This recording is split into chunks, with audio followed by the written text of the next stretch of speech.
Y'all will find tonight's special is Whitman's mimicry dripped with condescension, those eyes raking Elena head to toe in front of the billionaire tech mogul.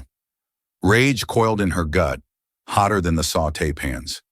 He thinks she's just a waitress, thinks her accent means she's stupid. He has no idea she spent years in Beijing, translating trade deals. But Elena needs this job. Grand's medicine doesn't pay for itself. Still, the injustice of it. Tonight, though, something's different. He's about to screw over Mr. Han, burying clauses in the contract the translator can't catch. And that little gem? It's all Elena needs. They have no idea how her quiet kindness will change everything. The wine list trembled almost imperceptibly in her hands as Wittmann continued his performance.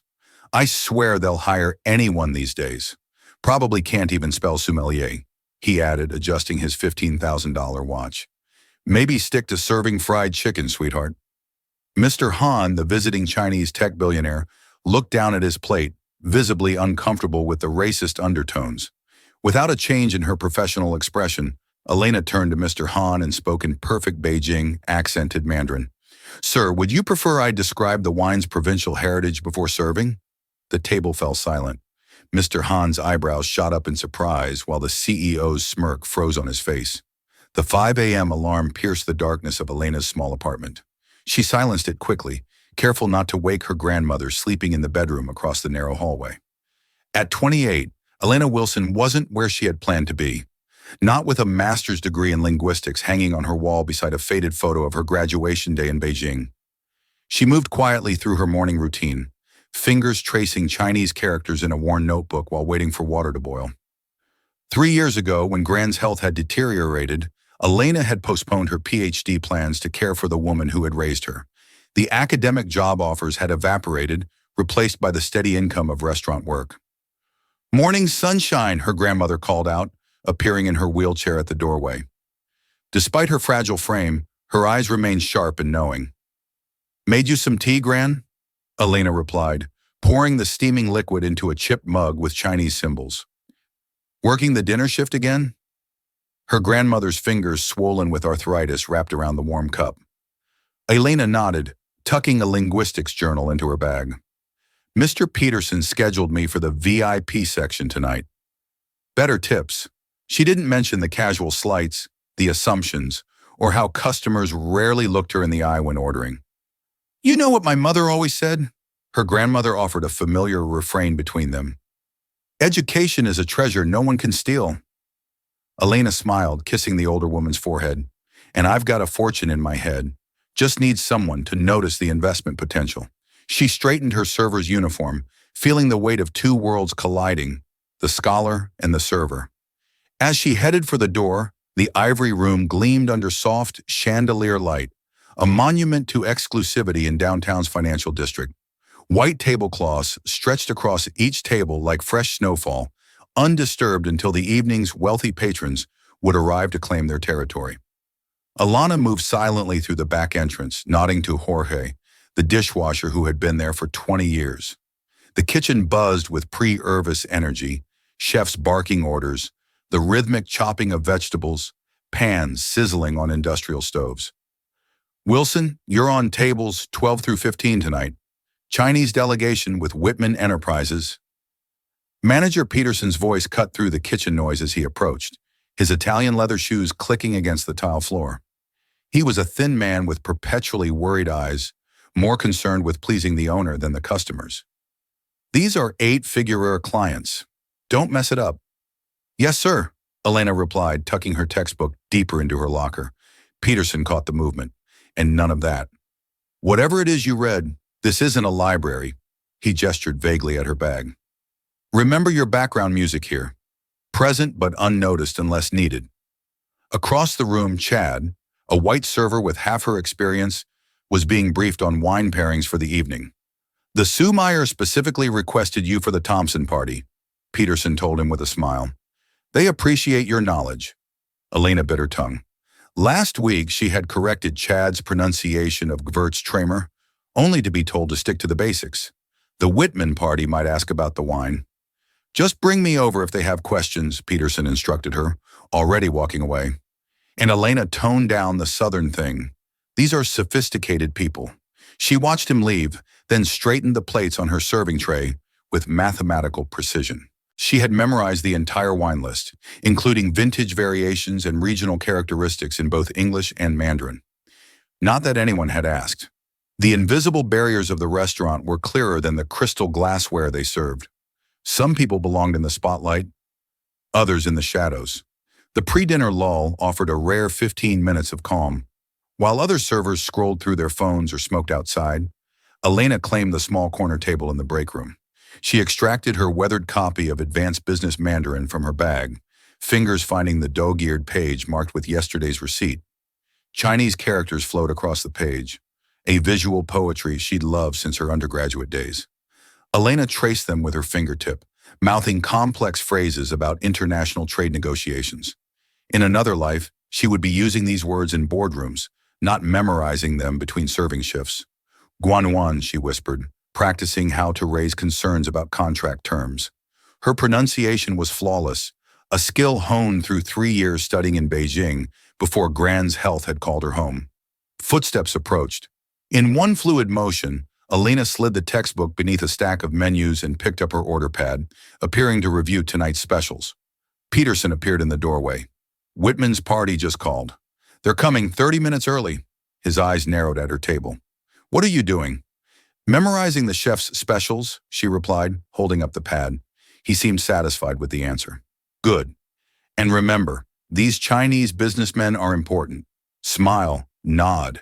Don't try to join the conversation. Of course. After he left, Elena retrieved her book, running her fingers over a Chinese proverb in the margin.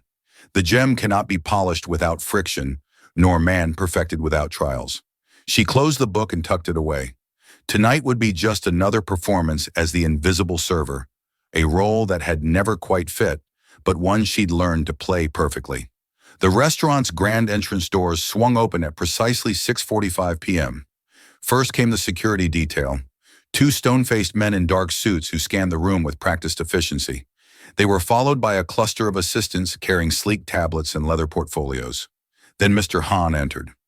Unlike the ostentatious American executives Alana usually served, Han Jin moved with understated confidence. His charcoal suit was expertly tailored, but not flashy. His only visible luxury, a simple platinum watch that caught the light as he removed his coat. At 50-some, his salt and pepper hair framed a face marked by intelligence rather than arrogance. The Chinese tech billionaire was known for transforming a small Beijing startup into a global AI powerhouse. Elena observed all this while arranging water glasses at their reserved table. She recognized him from business journals she'd studied along with 2 other executives from Han Innovation's international expansion team. Mr. Han and his team have arrived, the hostess announced to Peterson, who immediately abandoned the staff he was briefing to greet the party. Welcome to the Ivory Room. We're honored to have you. Peterson's voice rose half an octave, his normal sternness dissolved into difference. Elena noticed one of Hans's associates whispering something about the custom tea service they had requested. Peterson nodded enthusiastically despite the confusion in his eyes. Wilson, he hissed as he passed her, get the special tea set from storage. The Chinese delegation wants their own tea. As she moved to comply, Elena heard the front doors open again. Richard Whitman had arrived, the CEO hosting tonight's dinner, and notorious for his treatment of service staff. The evening's players were assembled. The stage was set. Richard Whitman's entrance commanded attention, exactly as he intended it. The CEO of Whitman Enterprises stood 6'2", with perfectly coiffed silver hair in a tan that suggested recent time on a private beach. His handmade Italian suit probably cost more than Atlanta's annual rent. Jin, there you are. Whitman's voice boomed across the restaurant as he approached the Chinese delegation with arms outstretched. Hope you haven't been waiting long. Mr. Han offered a polite bow. We just arrived, Mr. Whitman. Richard, please, Whitman corrected, clapping Han on the shoulder with forced familiarity. We're going to be partners after all. He guided the group toward their table, barely acknowledging Peterson's presence with a curt nod. Elena returned with the special tea set just as everyone was being seated. She arranged it carefully on the side table, aware of Mr. Han's approving glance. Oh, we won't be needing that. Whitman waved dismissively at the tea. Bring us your best scotch, the Macallan 25 if you have it. But Mr. Hahn specifically requested, Peterson began. Trust me, Whitman interrupted with a wink to Hahn. American deals are sealed with good whiskey, not tea. Isn't that right? Hans's expression remained neutral, but Elena caught the brief flash of disappointment in his eyes. As Elena poured water for the table, Whitman barely glanced her way. She moved efficiently, invisible yet present as her job required. Y'all will find tonight's special is a pan-seared halibut, she explained, her soft southern accent slightly more pronounced under pressure. It's served with a fennel and citrus salad and a saffron-infused beurre blanc. I'll have the filt medium rare, Whitman interrupted, not letting her finish. He turned to Hahn with a smirk. Don't worry if you didn't catch all that. Our local servers have their own unique way of speaking. Elena maintained her professional smile, though her fingers tightened around the water pitcher. What was that you said? Y'all will find, Whitman continued, mimicking her accent with exaggerated slowness, drawing out each syllable. I sometimes need a translator myself. He laughed, looking around the table expectantly. The Chinese delegation shifted uncomfortably. One of Han's associates forced a polite smile, while Han himself remained impassive, studying Alana with quiet intensity. Now imagine trying to explain complex technical specifications, Whitman pressed on, seemingly oblivious to the tension. No offense to our charming waitress here, but some people are better suited to certain roles. Speaking of which, he transitioned smoothly into business talk, effectively dismissing Elena from the conversation. As she stepped away, she heard him lowering his voice conspiratorially. Between us, Jin, I found it's best to keep expectations simple with certain types. The language barrier with your team is challenge enough without adding local dialect to the mix. Elena disappeared into the kitchen, her cheeks burning, not with embarrassment, but with a simmering anger she rarely allowed herself to feel. In the kitchen's controlled chaos, Elena found a moment of solitude by the service station. Her hand trembled slightly as she arranged bread rolls in a basket, the familiar rhythm usually calming her frayed nerves. Not tonight. 20 minutes into service, and Whitman had already reduced her to a punchline, a caricature with an accent but no substance. She'd experienced this before, but something about tonight felt different. Perhaps it was seeing the quiet dignity of Mr. Hahn contrasted against Whitman's arrogance, or perhaps it was simply reaching her breaking point. You okay? Jorge asked, pausing with a stack of clean plates. That guy at table 14 is a real pendejo. I'm fine, she replied automatically. The restaurant mantra, always fine, always smiling, always accommodating. But was she? Gran's voice echoed in her mind. You weren't raised to swallow disrespect, Elena Marie. Your mama would have never stood for it, and neither should you. Her mother, brilliant, fierce, gone too soon, had indeed never tolerated such treatment, but she also hadn't faced the practical realities Atlanta now juggled.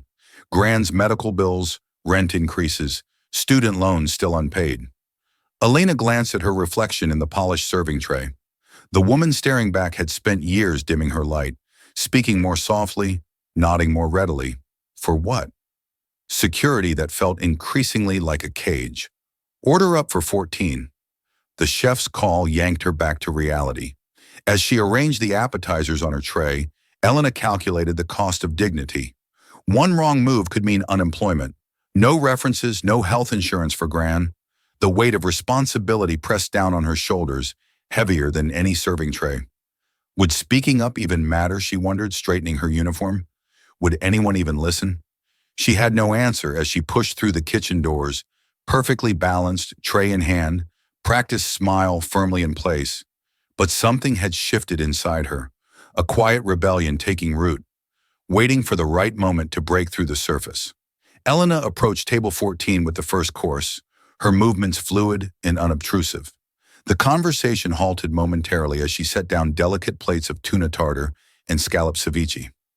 Perfect timing, Whitman declared. We were just getting to the interesting part.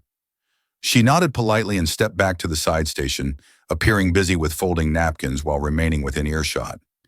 Years of being treated as furniture had taught her that people spoke freely around those they considered invisible. Whitman leaned forward, lowering his voice to what he clearly thought was a confidential level. Now, about the licensing terms we discussed earlier, I've had legal make some minor adjustments to Section 5.3. One of Hans's associates said something in Mandarin, his tone questioning. He is asking about the intellectual property provisions, the company's translator explained. A young man whose formal Mandarin betrayed his textbook learning. Nothing major, Whitman assured them with a wave of his hand. Standard language protecting both parties. The translation you received covers the basics. Elena's ears perked up. Something in Whitman's tone triggered her instincts. As she refreshed water glasses, she caught fragments of Mandarin between Han and his team. They were concerned about technology transfer requirements, but struggling to articulate specific questions through their translator, whose vocabulary seemed limited to general business terms. Women Xu Yaoming Duan Han said, clearly dissatisfied with the explanation. They want more clear terms, the translator offered hesitantly. It's all standard, Wittmann repeated, sliding over a document. Industry boilerplate. Look, I know these negotiations can get tedious with the back and forth translations. Why don't we focus on the big picture tonight? What Elena heard next made her freeze mid-pour. Between us, Whitman continued to his American colleague in a near whisper. They'll never notice the territorial exclusivity clause buried in the appendix. By the time their legal team catches it, we'll have their core algorithm integrated into our systems. Elena carefully set down the water pitcher, her mind racing. This wasn't just disrespect anymore. This was deliberate deception. The weight of what she'd overheard pressed on Elena's chest as she retreated to the kitchen. Whitman wasn't just being condescending. He was actively exploiting the language barrier to mislead Mr. Han's company. The minor adjustments would essentially grant Whitman Enterprises unrestricted use of Han Innovation's proprietary technology while limiting their access to international markets. Elena paced by the desert station, her thoughts colliding like storm clouds. This was wrong, clearly wrong. But what could she do? What should she do? The sensible answer was nothing. Stay quiet, keep her head down. This wasn't her business deal or her problem. She was here to serve food, collect tips, and go home to Gran. But the scholar in her, the woman who had once dreamed of building bridges between languages and cultures, couldn't ignore the deliberate miscommunication happening before her eyes. Wilson, where's the Bordeaux for table 14? Peterson's sharp voice cut through her thoughts. Coming right up, she answered automatically, moving to the wine cellar. As she carefully decanted the expensive red wine, Elena considered her options. She could pass a note to Mr. Han, but that would be immediately suspicious. She could try speaking to him privately, but when would she get the chance? And even if she did, why would he believe a server over a potential business partner? The main course would be served soon. After that, contracts would be discussed in earnest. The window of opportunity was closing fast. Elena's hand stilled on the wine bottle. There was a third option, one that would irrevocably change the trajectory of this evening and possibly her life. She could speak up directly in Mandarin, revealing both her linguistic abilities and Whitman's deception in one shocking moment. Her grandmother's words echoed again. Education is a treasure no one can steal. Perhaps it was time to reveal just how valuable that treasure was. Balancing the wine tray with steady hands but a racing heart, Elena pushed through the kitchen doors. By the time she reached table 14, her decision was made. The main course arrived with theatrical precision, servers appearing simultaneously with steaming plates as Elena approached with the decanted wine. Conversation at table 14 had shifted to technological specifications, with Wittmann dominating and the translator struggling to keep pace. Before the next round of signatures, I've prepared a summary of key points, Wittmann announced, sliding documents across the table. Just the highlights, nothing your team hasn't already reviewed. Mr. Han accepted the papers with a polite nod, though his expression revealed lingering uncertainty. His associate whispered something in Mandarin about the territorial restrictions they discussed earlier. Nothing to worry about, Wittmann assured them, misrepresenting the whispered concern. Standard procedure. Elena positioned herself at Mr. T, Hans's right shoulder, beginning to pour the Bordeaux into his glass. The ruby liquid caught the light as it flowed, matching the color rising in her cheeks.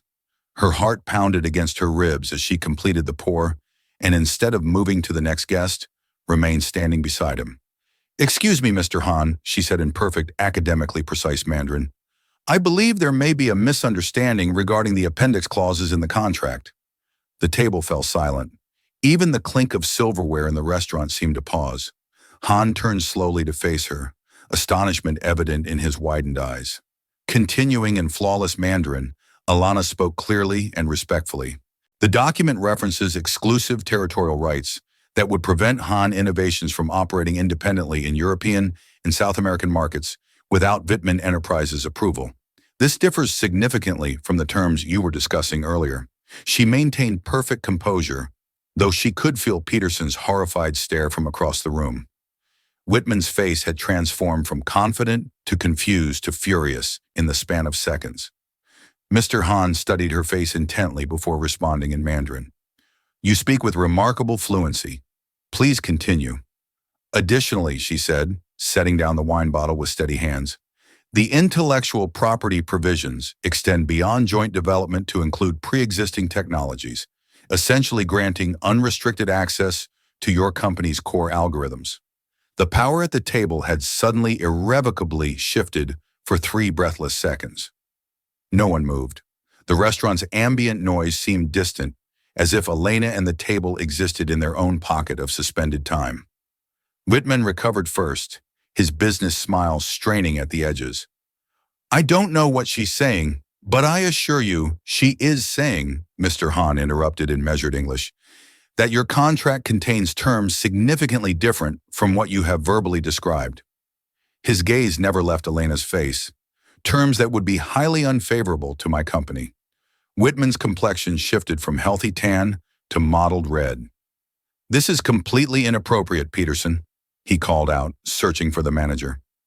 Peterson materialized instantly, practically jogging to the table. "Sir, I am so sorry for this intrusion. Elena will be removed immediately." "No." Mr. Han's single word carried quiet authority. "She will stay." Whitman leaned forward, lowering his voice to a harsh whisper. "Jin, this is absurd. You can't possibly take the word of a linguistic scholar who speaks Mandarin more fluently than your translator," Han finished, switching back to Mandarin to address Elena. "Where did you study?" "Beijing Normal University, sir." "I completed my master's there 3 years ago," she replied, maintaining her professional composure despite the electric tension surrounding her. Han nodded appreciatively before turning to Whitman. "I prefer to continue our discussion with Elena present to ensure accurate communication." Whitman's fingers drummed against the tablecloth, his expression calculating behind the mask of affability. Peterson hovered uncertainly nearby, torn between customer service protocols and the unprecedented situation unfolding. The delicate power balance of the evening had been completely upended, leaving everyone except perhaps Mr. Han struggling to find their footing in this new reality. "This is highly irregular," Whitman protested, his voice strained with forced cordiality. "Our companies have professional translators for these matters." Mr. Han turned to his own translator, a young man who now looked profoundly uncomfortable. They exchanged brief words in Mandarin. "With respect," the translator said, bowing slightly, "I acknowledge that my business vocabulary is limited. I was hired primarily for general communication." Han nodded, then addressed the table. "I believe we would benefit from precision at this stage of our negotiations." He gestured to the empty chair between himself and his chief financial officer. "Alana, would you join us?" The invitation hung in the air like a challenge. Alana felt the weight of every eye in the restaurant. Servers pausing mid-step, Peterson's horrified stare, Whitman's barely contained fury.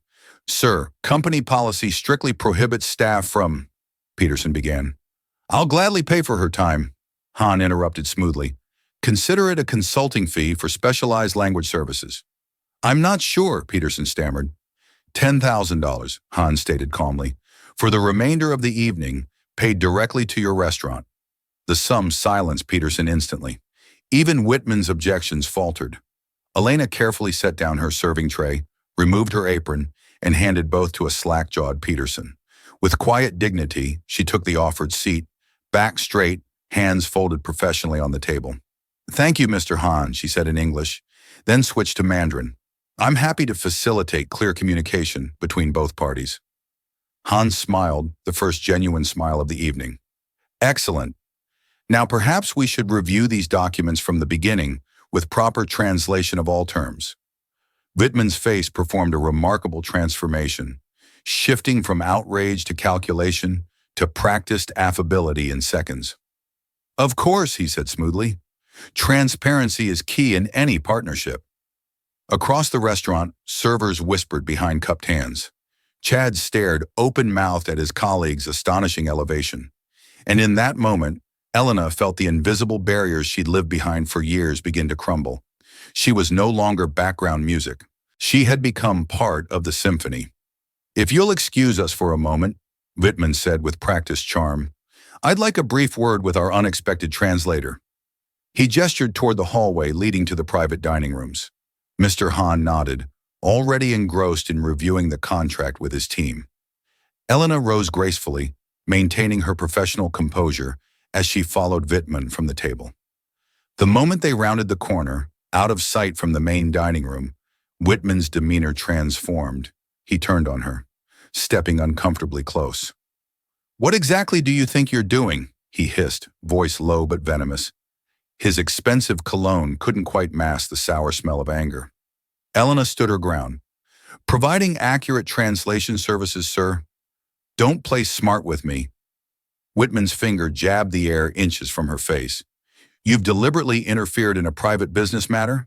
Do you have any idea who I am? What I could do to your career, such as it is? The threat hung between them, but Elena found herself surprisingly steady. I understand exactly who you are, Mr. Wittmann, and what you were attempting to do. His eyes narrowed. You're making serious accusations. I could sue you for defamation or worse. Make sure you never work in this city again. One call from me and Peterson will fire you before dessert is served. For a brief moment, fear flickered through her. The practical concerns of bills, Grand's medication, rent due next week. But it was quickly replaced by something stronger, the certainty that she was finally standing in her truth. Is there a problem? Mr. Hans's voice came from behind them. He had approached silently, watching the exchange with keen eyes. Wittmann immediately stepped back, his businessman's smile reattaching itself. Not at all. Just clarifying some points with your translator.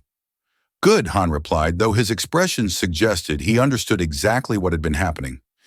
Because we have important matters to discuss, and I would prefer Elena's assistance in ensuring nothing gets lost in translation. As they returned to the table, Elena could feel Wittmann's eyes burning into her back, promising this wasn't over. Back at the table, the atmosphere had shifted dramatically. Where there had been casual business banter, now there was focused attention on the documents spread before them. Hans's team had rearranged themselves. Legal counsel now positioned prominently. Digital tablets open to reference materials. Let's address Section 5.3 directly, Hans said, tapping the document. Elena, would you please translate this section precisely? She leaned forward, scanning the dense legal text. The clause was cleverly worded with implications buried in technical jargon. This states that all derivative technologies developed during the partnership would be jointly owned, but defines derivative to include any system that incorporates or interfaces with Han Innovation's existing algorithms, Elena explained in clear Mandarin. Han's legal counsel frowned. That would effectively classify our core AI engine as derivative, once integrated with Wittmann's systems. Wittmann maintained his professional smile. Standard industry language to protect both parties. Our legal team assures me this is boilerplate. Curious definition of standard, Han replied coolly. Elena, please explain to Mr. Wittmann our concern in precise English. As Elena translated the technical objection, she noticed Wittmann's expression hardening. He was losing control of the narrative in the deal. Perhaps we could compromise, Wittmann suggested, sliding over an alternative document. We've prepared several options. The new proposal contained equally problematic terms, just hidden differently. When Elena translated these accurately, the tension at the table intensified. Mr. Wittmann, Han said finally, I'm beginning to question whether we share the same understanding of partnership. Wittmann's knuckles whitened around his pen. Business is business, Jin. Everyone seeks advantages. Surely in China. Careful, Han warned, his voice still pleasant, but eyes sharp. Cultural stereotypes rarely improve negotiations. The delicate diplomacy was unraveling. Han's team exchanged concerned glances. One began typing rapidly on his phone. Whitman's colleague whispered urgently in his ear. Elena found herself at the epicenter of a business relationship imploding in real time. The evening teetered on a knife's edge. Million-dollar deals and careers hanging in the balance, including potentially her own. The atmosphere around the table had chilled to Arctic levels. Han's chief financial officer was now speaking rapidly in Mandarin about walking away from the deal entirely. Whitman's colleague was calculating potential losses on his phone beneath the table. The partnership was disintegrating before their eyes. Elena observed the subtle cultural currents flowing beneath the conflict. Years of academic study had taught her that negotiations weren't just about language. They were about cultural frameworks and saving face. "Mr. Han," she said quietly in Mandarin, "may I offer an observation?" He nodded, curiosity momentarily overriding frustration. In American business culture, aggressive negotiation tactics are often considered standard practice, pushing boundaries to see where the other party draws the line. She chose her words carefully. It's not necessarily seen as disrespectful, but rather as expected business strategy. Han considered this, then responded in Mandarin. And in Chinese business culture, trust and mutual respect precede contractual details. Without one, the other has little value. Alana turned to Whitman, switching to English. "Mr. Han understands competitive negotiation, but his concern goes beyond specific terms. The approach itself has created trust issues that threaten the foundation of any partnership." Whitman's eyes narrowed, but something in his expression shifted. For the first time that evening, he seemed to truly listen.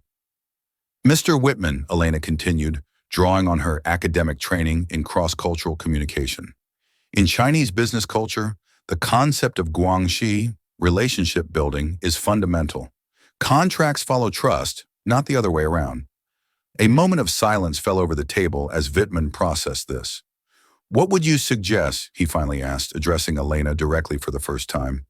"Perhaps starting with shared principles rather than specific terms," she offered, establishing mutual understanding of what partnership means to both companies before addressing contractual language. Han nodded approvingly. A wise approach. Whitman studied Han's face, then made a decision.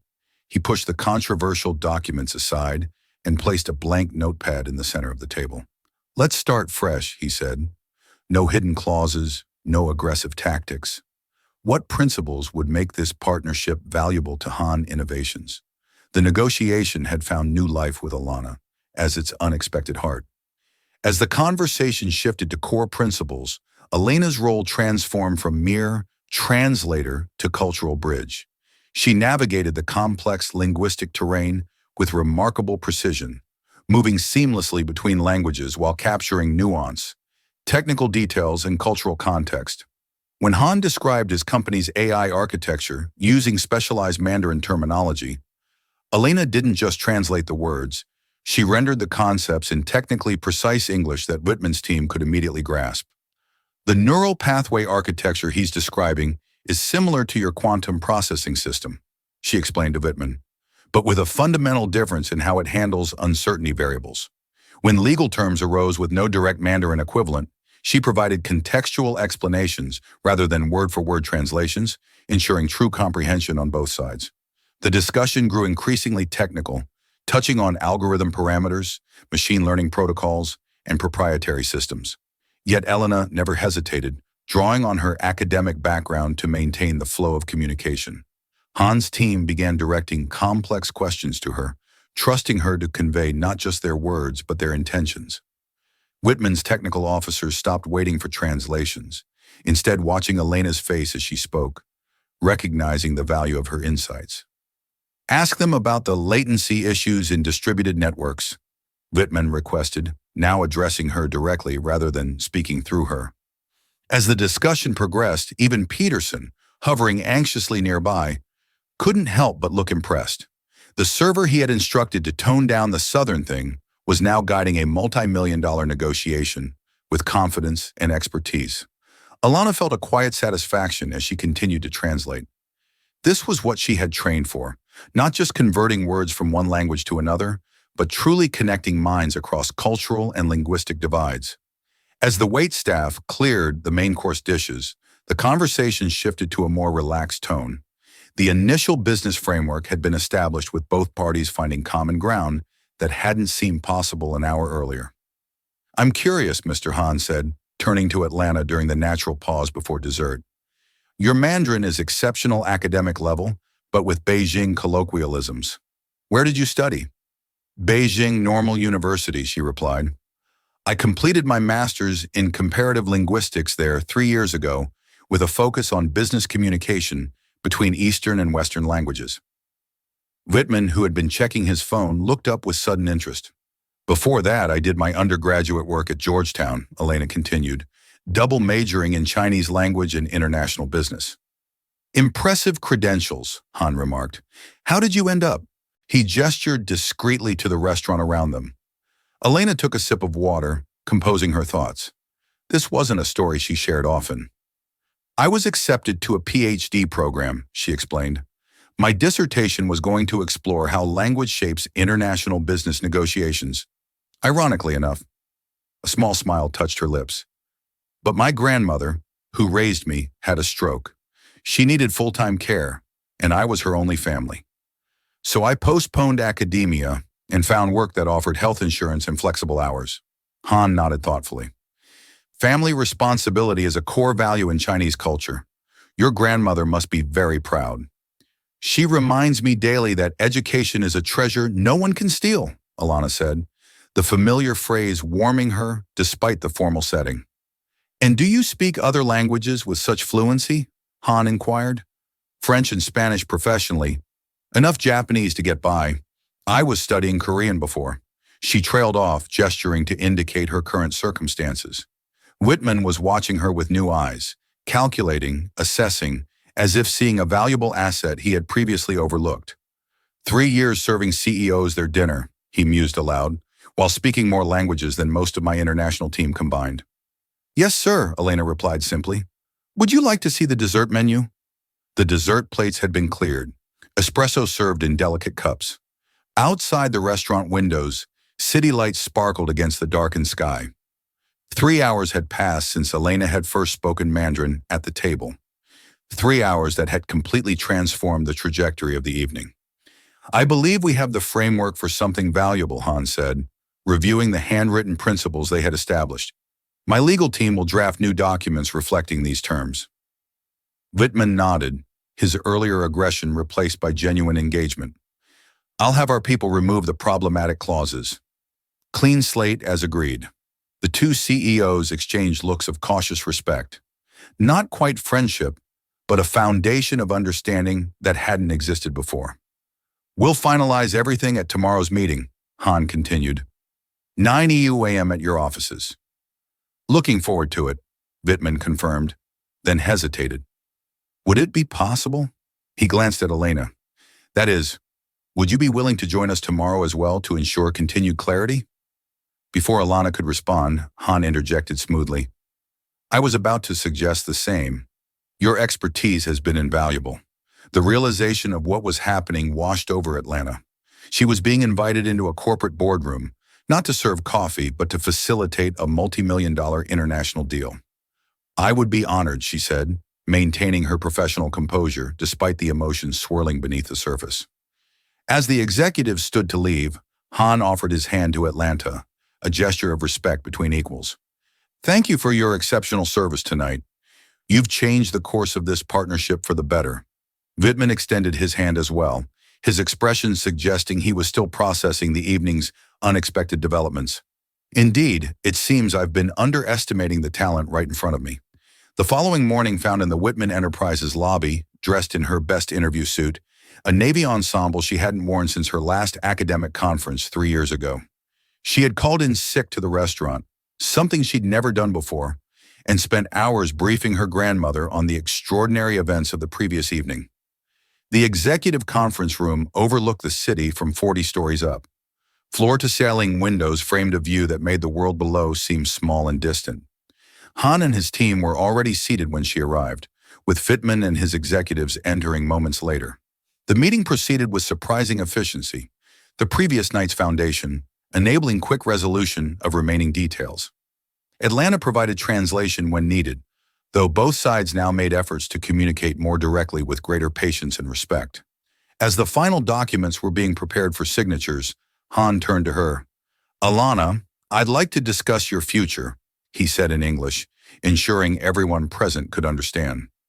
Han Innovations is expanding our North American operations. We need someone who understands both Chinese and American business cultures, someone who can build bridges rather than walls. He slid a folder across the table. "I'd like to offer you a position as our International Communications Director. The role includes overseeing our cross-cultural business development team and serving as liaison for key partnerships like this one." Elena opened the folder. The compensation package inside, complete with healthcare benefits, relocation allowance, and 6-figure salary, represented everything she had worked toward before life had intervened. "The position would begin immediately," Han continued, "and includes flexible arrangements to accommodate your family responsibilities." For once, Elena found herself at a loss for words in any language. "Actually," Wittmann interjected, clearing his throat, "Wittmann Enterprises would like to make a counteroffer." All eyes turned to him. The room fell silent, tension returning to the carefully balanced atmosphere. "We also have need for someone with Alana's unique capabilities," he continued. "Our international division has been searching for a cultural integration specialist for months." Han raised an eyebrow but said nothing. Wittmann shifted uncomfortably in his chair before continuing. "Before that happens, however, I owe you an apology, Elena." The words seemed to cost him considerable effort. Richard Wittmann was not a man accustomed to admitting fault. "My behavior last night was inappropriate and unprofessional. I made assumptions based on nothing of substance. I judged your capabilities by your uniform rather than your character." He straightened his tie, a nervous gesture at odds with his usual confidence. "In business, that kind of mistake costs money. In life, it costs something more valuable." The irony wasn't lost on anyone present, least of all Atlanta. The man who had mockingly said, "Try saying that," while imitating her accent, was now struggling to find the right words himself. "So," he finished awkwardly, "I hope you'll consider our offer as well, though I'd understand completely if you didn't." That evening, Elena returned to the ivory room, not as a server, but as a guest. She had called Peterson earlier, explaining she wouldn't be coming back. His sputtered protest died quickly when she mentioned her new position at Han Innovations. "I'd like to treat my former colleagues to dinner," she told the hostess, who didn't recognize her in her business attire, "the kitchen and wait staff after their shift ends." Walking through the restaurant as a customer created a surreal sense of displacement. Tables she had served for years now looked different from this side of the experience. Jorge spotted her first, nearly dropping a stack of plates. "Atlanta, what are you doing here?" Soon she was surrounded by her former co-workers, their faces reflecting a mixture of confusion, curiosity, and growing excitement. As the story of the previous night spread in whispered conversations, Peterson approached cautiously, his usual authoritative demeanor noticeably subdued. Miss Wilson, I didn't expect to see you again." "I wanted to say goodbye properly," she replied, "and to thank everyone." When the restaurant finally closed, the staff gathered around tables they normally only served, over food they usually only presented. Elena shared her news. "You're really leaving us for a corporate job?" Chad asked, his earlier jealousy giving way to genuine surprise. "Not just any job?" Maria, the hostess, corrected him. "She's going to be a director with an office and everything." As congratulations flowed, Elena noticed how differently her colleagues now looked at her, not with envy, but with possibility. If invisible barriers could fall for her, perhaps they could fall for others too. "To Alana," Jorge proposed, raising his glass, "who reminded us all to never judge a book by its cover, or a person by their uniform." 1 month later, Elena stood at the window of her new office, watching the city transition from day to night. Her workspace reflected her rapidly evolving life. Diplomas now proudly displayed instead of hidden in storage, a small jade plant from Mr. Han beside her computer, and a photo of her grandmother in a silver frame. The past 4 weeks had unfolded like a dream. Her first paycheck had covered Grand's medical bills with money to spare. They had moved to a ground floor or apartment in a building with accessibility features, eliminating the daily struggle with stairs. Most importantly, Elena had arranged for part-time home care, allowing her grandmother dignity and independence while she worked. Her phone chimed with a calendar reminder. Mentoring session, 6 p.m. Downstairs in the company cafe waited 3 recent graduates, all from backgrounds similar to hers, all brilliant, all overlooked by traditional corporate recruitment. Part of Elena's new role included identifying overlooked talent and creating pathways into the organization. As she gathered her materials for the session, Elena thought about the night that had changed everything. One moment of courage of standing in her truth despite the risks had unlocked the future she had once thought lost forever. Sometimes the most important step was simply refusing to remain invisible. The quarterly leadership summit brought Elena face-to-face with both Hahn and Whitman. Their company's partnership had flourished with Elena's team, bridging communication gaps that would have previously derailed progress. After the formal presentations, Hahn approached her with a rare smile. "Your grandmother is well?" "Much better, thank you," Elena replied. "The new treatments are helping." Whitman joined them, noticeably more respectful than during their first encounter. "Your team's cultural integration framework has increased our international division's efficiency by 30%. Impressive work." "Thank you, sir," she said. "We're just getting started." As the executives moved on to other conversations, a young server approached with a tray of drinks. Elena noticed how the executive's eyes slid past him as if he were invisible, just as they once had with her. "Thank you," she said, making deliberate eye contact as she took a glass. "I appreciate your attention to detail."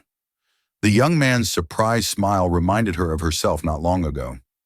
Later, as she addressed the closing session, Elena shared the philosophy that now guided her work. Talent speaks all languages. Wise leaders listen. The most valuable assets in any organization are often hiding in plain sight, not because they're trying to be invisible, but because others have failed to truly see them. If this story resonated with you, remember that everyone has hidden talents waiting to be recognized, perhaps even you. Who in your life might you be underestimating? Who might be underestimating you? Don't let powerful stories like Elena's remain invisible. Subscribe to Beat Stories now and hit that like button to help us reach more people who need to hear this message. New inspirational true stories every week that challenge perspectives and celebrate hidden potential. Join our community where we recognize that everyone has a story worth telling, including you. Beat Stories, because the most powerful narratives are the ones that change how we see the world and ourselves. You just witnessed the gap between power and responsibility. At Beat Stories, we close that gap one story at a time. Subscribe and help hold systems, leaders, and gatekeepers accountable.